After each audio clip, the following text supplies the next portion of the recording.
माननीय सदस्य श्री असादुद्दीन ओवैसी जी। मोहतरमा चेयरमैन साहिबा, मैं शुरुआत में अपनी तरफ से ताज़ियत पेश करना चाहूँगा उन 26 लोगों को जिनका नाम पूछकर और मुसलमान नहीं होने के नाते पर उनको गोली मारकर कत्ल कर दिया गया। मैं ताज़ियत पेश करना चाहूँगा मौलाना इकबाल को, जो पूंछ के मदरसुल ज़ियाउल उलूम के मुदर्रिस थे, उस 5 साला लड़की मरियम को जिसको पाकिस्तान की शेलिंग में उसका पेट फट गया।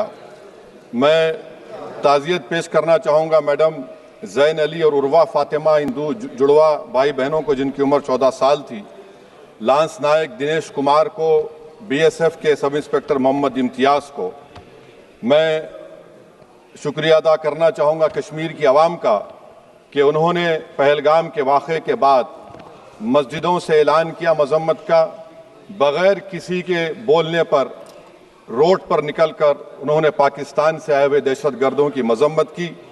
मैं मुबारकबाद देता हूँ हमारी मुसल्लह अफ़वाज को कि उन्होंने एक अजीम कुर्बानी पेश की और बहादुरी के साथ ऑपरेशन सिंदूर में भारत को कामयाबी दिलाई।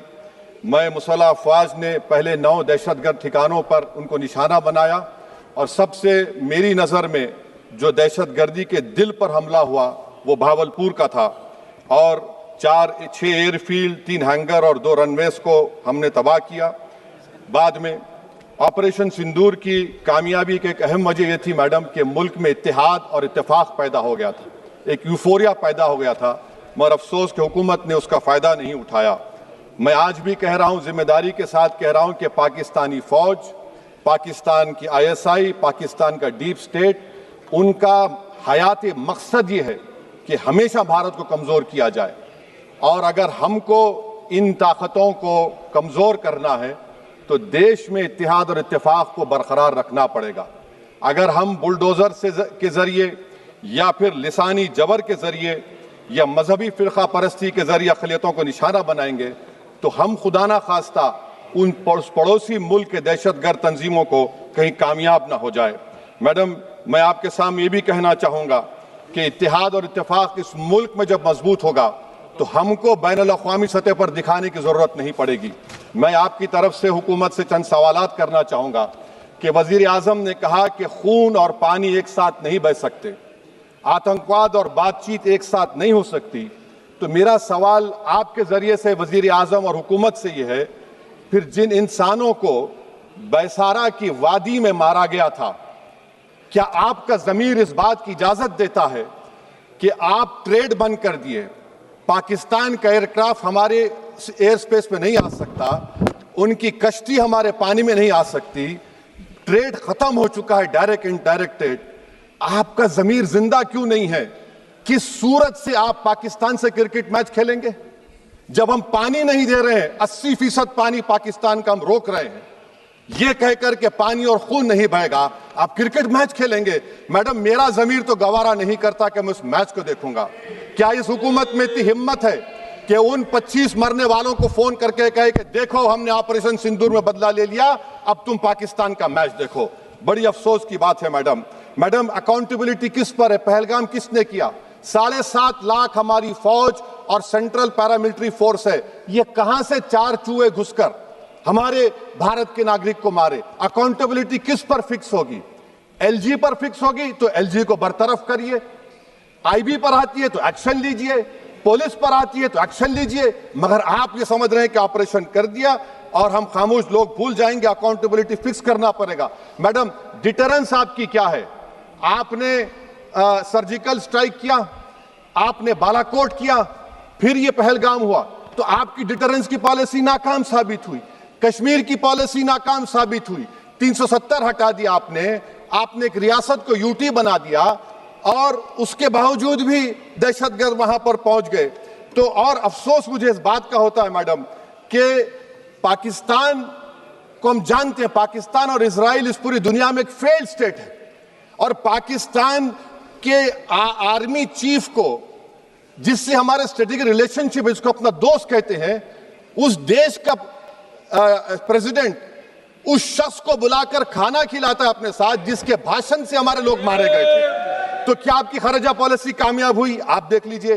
अच्छा, हमारे देश में एक ऐसी तंजीम है जिसका वजूद नफरत की बुनियाद पर और मजहबी अज़वियत को फैलाने के लिए बनाया गया। उनको तकलीफ है सेकुलरिज्म से, सोशलिज्म से, मगर हमारे संविधान के प्रियम्बल में लफ्ज सॉवरेन है। सॉवरेन का मतलब यह है कि हम खुद मुख्तार हैं, हम हाकिम आला हैं, हम अपने मुल्क के मुकद्दर का फैसला करेंगे। एक गोरा व्हाइट हाउस में बैठकर भारत की सीज फायर का ऐलान करेगा? यह आपका नेशनलिज्म है? अफसोस होता है मुझे सर। मैडम मैं आपसे पूछना चाह रहा हूं कि अगर एक चचा सैम ऐलान कर रहे हैं तो हमारी फौज पर क्या असर पड़ा होगा? हमारे उन पायलटों पर क्या असर पड़ेगा जो नहीं मालूम कितनी ऊपर आसमानों पर भारत की हिफाजत कर रहे हैं? वो नेवी का सिपाही जो समंदर में खड़ा हुआ है, उसको यह नहीं मालूम हो रहा है कि मेरा प्रधानमंत्री ऐलान नहीं किया, एक गोरे ने ऐलान किया। बड़ा ये आपके कैसा होगा ये? मैडम मेरा सवाल हुकूमत से यह भी है कि हम कोई एडवर्सेरियल कंट्री नहीं है अमेरिका के लिए, हम दोस्त हैं, स्ट्रेटेजिक रिलेशनशिप है। क्या क्या एग्रीमेंट हमने साइन नहीं किया, तो क्या ये दोस्ती निभा रहे हैं? मैडम मैं हिस्टोरिकल एग्जांपल दे रहा हूं, क्रुश्चेव और टीटो। क्रुश्चेव ने दबाव डाला, टीटो ने कहा मैं नहीं मानता, मैं नैम ज्वाइन करूंगा। मैडम फ्रांस और यूएसए, डिगोल को जब यूएसए ने दबाव डाला तो डिगोल ने कहा कि तुम दोस्त हो मगर हमारी खारिजा पॉलिसी आजाद ना है। मैडम वहीं पर आप देखिए गुजराल साहब, जिसको कहते सबसे कमजोर थे, वजीर आजम थे, उन्होंने बहादुरी का मजारा किया, रिफूलिंग करने नहीं दिया। वियतनाम 20 साल यूएसए से लड़ा मगर झुका नहीं, और हम उनको बोल भी नहीं पा रहे, हम तो कोई दुश्मन मुल्क तो नहीं है अमेरिका के, ये आपको समझने की जरूरत है। और मैडम यहां पर वजीर खारजा ने कहा वो चीन गए, डिप्टी चीफ ऑफ स्टाफ ने कहा कि चीन के इक्विपमेंट एक लाइव लैब था हमारे उनके लिए। क्या आपने कहा चीन को कि तुमने क्यों दिया पाकिस्तान को हथियार? आप नहीं कहे। और मैडम आप जानते हैं कि रक्षा मंत्री ने कहा कि स्विफ्ट एंड प्रोपोर्शनेट, तो फिर जो इंडोनेशिया मिलिट्री अटैचे ने कहा कि हमको कहा गया मत मारो, हम सेल्फ डिफेंस में भी नहीं मार सकते थे पाकिस्तान को। और अगर आप ट्रंप के बयान को गलत कह रहे हैं कि 5 एयरक्राफ्ट नहीं गिरे, मैं यकीन करता हूं आपकी बात का, आप हमारे पायलट्स को कमेंट करिए ना, हमारे पायलट्स को कमेंट करिए कि हम अपने पायलट्स की तारीफ करते हैं, आप वो भी नहीं करना चाहते। मैं हुकूमत से जानना चाहता हूं मैडम कि क्या फ्रांस ने हमको सोर्स कोड नहीं दिया जिसकी वजह से हमारे एयरक्राफ्ट को क्या नुकसान हुआ? अब मुस्तकबिल में आप हथियार खरीदेंगे तो क्या आप सोर्स कोड हासिल करेंगे? और मैडम मैं आपको बताना चाह रहा हूं, मेरे सवाल का जवाब हुकूमत दे, हमारे पास सैंक्शन जो स्क्वाड्रन है 42 है, 60 साल के बाद सिर्फ 29 काम कर रहे हैं। पाकिस्तान के पास 25 हैं, चीन के पास 50 से ज्यादा हैं। 11 साल से आप सरकार में हैं, सबमरीन नहीं है, थर्ड एयरक्राफ्ट कैरियर कहां पर है आप बताइए। और मैडम FATF में लाना पड़ेगा आपको। अगर आप विश्व गुरु हैं तो हम आपको चैलेंज कर रहे हैं, आप G7 के कंट्रीज को, GCC को और चचा सैम को राजी कराइए कि पाकिस्तान को, मैडम खत्म कर रहा हूं, FATF में दोबारा लाया जाए। मैडम ऑल पार्टी मीटिंग हुई, देखिए कितना कॉन्ट्रडिक्शन है केंद्र सरकार में और स्टेट सरकार में। ऑल पार्टी मीटिंग में मैं था, केंद्र सरकार ने कहा कि नहीं, बैसारन मिडोस पर तो कोई जा ही नहीं सकता, जून से पहले इजाजत लेना पड़ेगा। बाद में हमको मालूम हुआ कि साल भर खुला रहता मिडोस सिवाय बारिश और स्नो के।